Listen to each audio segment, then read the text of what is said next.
मध्य प्रदेश की जीवन रेखा कहलाने वाली पवित्र सलील मां नर्मदा के उत्तरी किनारे पर नगर महेश्वर तहसील महेश्वर स्थित है। आदि अनादि काल से तहसील महेश्वर से तहसील कसरावद में प्रवेश करने और कसरावद तहसील से महेश्वर तहसील में प्रवेश करने एवं नाथ से पर्यटकों को भ्रमण करवाना आवश्यक होता था। ऐसी स्थिति में मां नर्मदा नदी को आर पार करवाने एवं नौका विहार कराने का मुख्य साधन नाव ही था। आपको बता दें, ऐतिहासिक काल अकबर बादशाह के बाद होलकर समाज के बाद ब्रिटिश साम्राज्य तीनों के शासनकाल में नगर महेश्वर के केवट समाज के नाविकों के परिवार के भरण पोषण के लिए उनकी आजीविका का साधन के रूप में उनको नावघाटों को तथा नाव संचालन करने का मिठान दर पीढ़ी से मालकियत 36 घाटों पर प्राप्त है। साथ ही भारतीय स्वतंत्रता के पश्चात सन 1950 मध्य भारत फेरी एक्ट अधिनियम में भी नावड़ा केवट समाज को महेश्वर नावघाट की मालकियत का बताया है। केवल नाविक समाज के परिवार के लोगों की आजीविका का मुख्य साधन नाव चलाकर उससे होने वाली आय से अपना व अपने परिवार का भरण पोषण करते रहते हैं। और इसी प्रकार होलकर रियासत, बड़वानी रियासत, सिंधिया रियासत एवं धार भारत के द्वारा भी इन नाविकों को निजी स्वत्व उपरोक्त घाट पर मान्य किया गया है, जिससे संबंधित आदेश की प्रति उपलब्ध है।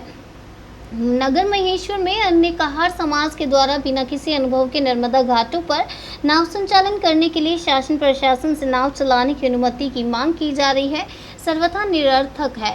कहार समाज का मुख्य व्यवसाय मछली पकड़ना एवं मछली पालन रहा तथा कहार समाज पूर्वजों के समय से ही मछली पालन एवं मछली पकड़ने का अनुभव होने से इनको शासन प्रशासन द्वारा समय समय पर तालाब उपलब्ध कराए जाते रहे हैं, जिससे कहार समाज मत्स्य समिति बनाकर मछली पालन किया जा रहा है, जिसकी समस्त जानकारी शासन के पास उपलब्ध है। इसके बाद भी कहार समाज के लोगों द्वारा अवैधानिक तरीके से बिना अनुभव के नर्मदा के घाटों पर नाव संचालन का लाइसेंस की मांग कर रहे हैं। अनुभव नहीं होने से कहार समाज के किसी भी व्यक्ति या किसी भी समिति को नाव संचालन का लाइसेंस दिया जाना उचित नहीं है।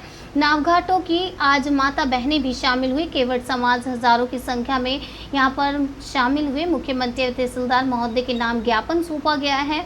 उनका कहना है कि केवट समाज उसका अधिकार मांगता है, ना ही किसी से भीख मांगता है। केवट समाज में जय श्री राम के नारे लगाए गए और सिर्फ हमारे अधिकार मांगते हैं, ये सब कुछ कहा गया। आपको बता दें, नाव घाटों की मांग को लेकर आज ज्ञापन तहसीलदार महोदय को सौंपा गया है।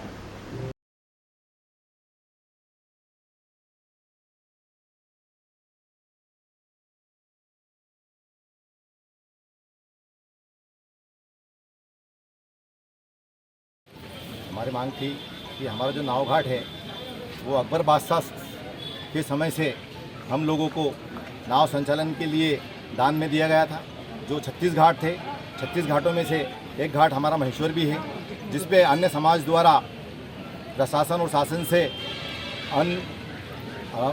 गलत तरीके से लाइसेंस मांगा जा रहा था कि हमको भी नाव चलाने का अधिकार दिया जाए, लाइसेंस दिया जाए, हम भी नाव चलाएंगे। तो जो हमारा पैतृक घर छीनने का जो उन्होंने प्रयास किया था, उसके संबंध में आज उसके विरोध में हम पूरी समाज एकत्र होकर उस ज्ञापन को हमने राज्यपाल महोदय और माननीय शिवराज सिंह मुख्यमंत्री महोदय और कलेक्टर महोदय और एसडीएम महोदय, तहसीलदार महोदय को ज्ञापन सौंपा है कि ये अधिकार पैतृक हमारा है, जो हमारे पूर्वजों से चला रहा है, निरंतर चला रहा है, क्योंकि उन्होंने भी लड़ाई लड़ी। जब जाके हम इतनी शासनों से लड़ते लड़ते आज भी उसका हम उपयोग कर रहे हैं। और हम चाहते हैं कि प्रशासन हमारी मदद करे और हम आगे चलते भी हमारी पीढ़ी दर पीढ़ी ये अगर रोजगार चलता रहे, क्योंकि हम नाविक हैं और हम नाविक जिन्हें राम को पार उतरा था वही केवट, हम असली केवट वही हैं। क्योंकि अन्य समाज वाले भी केवट लिखते हैं, वो गलत है। वास्तविक में देखा जाए तो केवट समाज ही वही केवट है जो हम लोगों को अकबर बादशाह के समय गंगा किनारे से हमारे परिवार को बुलाया गया।